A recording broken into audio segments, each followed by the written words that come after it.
भारतीय युवा शक्ती trust आणि HDFC bank यांचा संयुक्त परिवर्तन मेळावा सांगली येथील वालचंद इंजिनिअरिंग कॉलेजमधील लोकमान्य टिळक सभागृहात संपन्न झाला। या मेळाव्याच्या अध्यक्षस्थानी स्टेटस भारतीय युवा शक्ती ट्रस्ट सांगलीचे उपाध्यक्ष श्री सतीश वाघ हे होते। या मेळाव्यासाठी प्रमुख पाहुणे म्हणून सांगली आणि कोल्हापूर जिल्ह्यातील सुप्रसिद्ध उद्योजक श्री संजय घोडावत उपस्थित होते। तर या मेळाव्यासाठी वालचंद इंजिनिअरिंग कॉलेजचे संचालक डॉक्टर उदय दबडे यांची विशेष उपस्थिती होती। यावेळी या मेळाव्यासाठी सहयोगी असलेल्या एचडीएफसी बँकेची योजना आणि भूमिका बँकेचे प्रकल्प प्रमुख श्री प्रदीप पावणे यांनी उपस्थितांना समजावून सांगितली आणि बँकेच्या विविध लोकोपयोगी योजनांविषयी उपस्थितांना अवगत केले। याप्रसंगी माजी बँकर आणि मेंटर श्री भारत कुऱ्हाडे यांनी भारतीय युवा शक्ती ट्रस्ट आणि एचडीएफसी बँक परिवर्तन आणि युवा उद्योजक विकास कार्यक्रमाची सविस्तर माहिती उपस्थितांना सांगितली। याप्रसंगी मेळाव्याचे प्रमुख पाहुणे श्री संजय घोडावत यांनी उपस्थितांना आपला उद्योजकीय जीवन प्रवास आणि त्यासाठी केलेला कठोर संघर्ष उपस्थितांना उलगडून सांगितला। त्यांनी नवउद्योजकांना स्फूर्ती आणि प्रेरणा देताना अर्जवून सांगितले की डरो मत, डर के आगे जीत ही होती है। यावेळी एचडीएफसी बँकेचे प्रकल्प अधिकारी श्री प्रदीप पावणे यांनी बँकेच्या वतीने राबविल्या जाणाऱ्या विविध योजनांविषयी नवउद्योजकांना अवगत केले।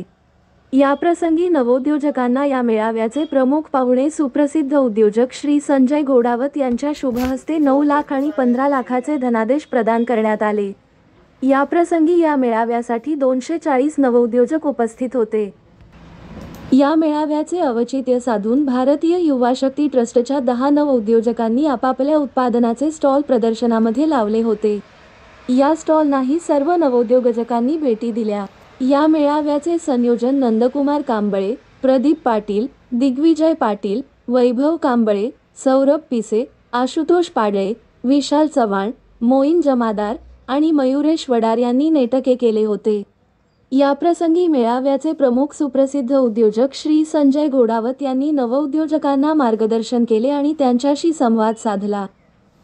आणि 10 वर्ड्स जे बोललो मी की त्यामधून पहिले आपण भेटल्यानंतर जो माणूस 10 जे शब्द बोलतो त्यामधून त्या माणसाची म्हणजे कशी ॲटिट्यूड काय आहे, म्हणजे डाऊन टू अर्थ आहे काय, ॲरोगंट आहे काय, कसं आहे हे कळतं, काय हवेमध्ये आहे।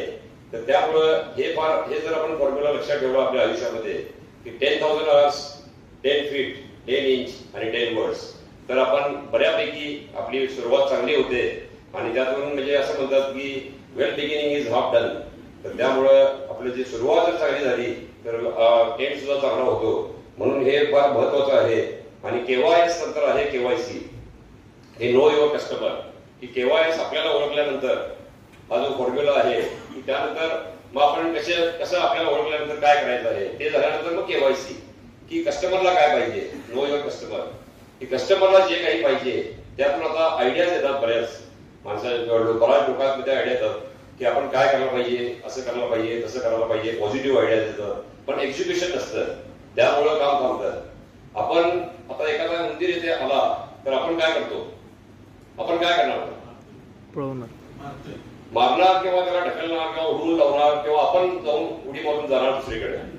पण तोच उंदीर जो वॉल डिस्प्ले होते की ज्यांचं म्हणजे बँकरप्ट झाले होते, ते न्यूयॉर्कमध्ये होते आणि त्यांनी फुटपाथवर बसले होते, चहा आणि ब्रेड, फक्त त्यासाठी पैसे होते त्यांच्याकडे, $1 काय तर असेल त्यावेळी, तर तो घेऊन तो ब्रेड आणि एक चहा घेऊन बसले होते फुटपाथवर। आणि त्याच वेळी एक उंदीर आला तिथून आणि उंदराने ते ब्रेड काढून घेतला त्यांचा।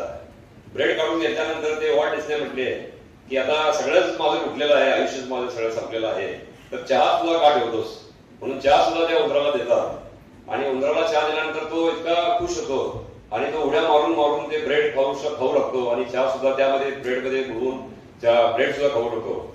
तर हे बघून त्यांना एक आयडिया येते की हे इतका आनंदी दिसतो उंदीर आणि उड्या मारतो, इतका चांगला वाटतो, तर यामधून एखादी फिल्म जर आपण बनवली तर मुलांना किती अट्रॅक्टिव्ह होईल ती। आणि त्यांनी त्यानंतर मिकी माऊस बनवलं आणि ते जगामध्ये सर्व फेमस झाले इतकं की ते आज one of the richest person आहेत जगामध्ये, वॉल्ट डिस्ने।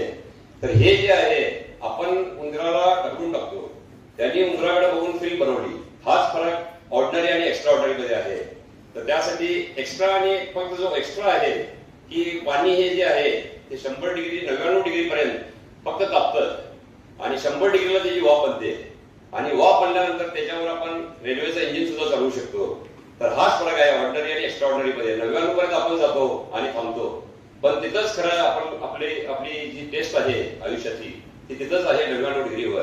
तिथं जो आपण पुढे जातो, जो न थकता आपण ज्यावेळी वाटतं की आपण फिट होणं गरजेचं आहे, त्यावेळी जर आपण म्हटलं की आणि एक ट्राय करायला पाहिजे, तर त्यावेळी आपण जिंकतो. म्हणून कोणत्याही अपयशाला न घाबरता कसं पुढे जायचं हे आमच्या मोठ्या मोठ्या लोकांच्याकडून आहे किंवा ओम सुतार सारख्या लोकांच्याकडून आहे की जे दिव्यांग आहेत पण त्यांच्याकडे दिव्य दृष्टी आहे असं मी म्हणतो. तर दिव्य दृष्टी असणं फार महत्वाचं आहे.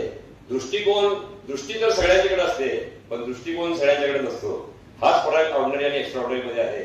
तर आपल्याला जर एक्स्ट्रा ऑर्डिनरी व्हायचं असेल तर आपल्याला केवायएस पहिला आहे, नंतर केवायसी आहे की कस्टमरला काय पाहिजे.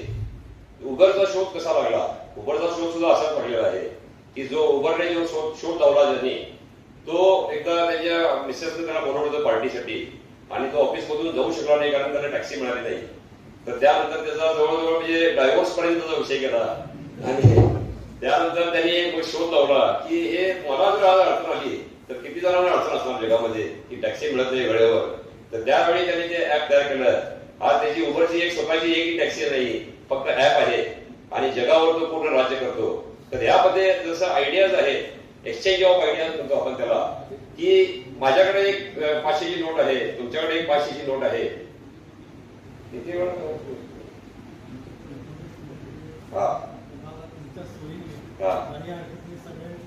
तर एक्सचेंज ऑफ आयडियाज म्हणतो आपण की 500 रुपयाची माझ्याकडे नोट आहे, तुमच्याकडे 500ची नोट आहे. जर आपण एक्सचेंज केली तर दोघांच्याकडे परत 500 रुपये राहतात.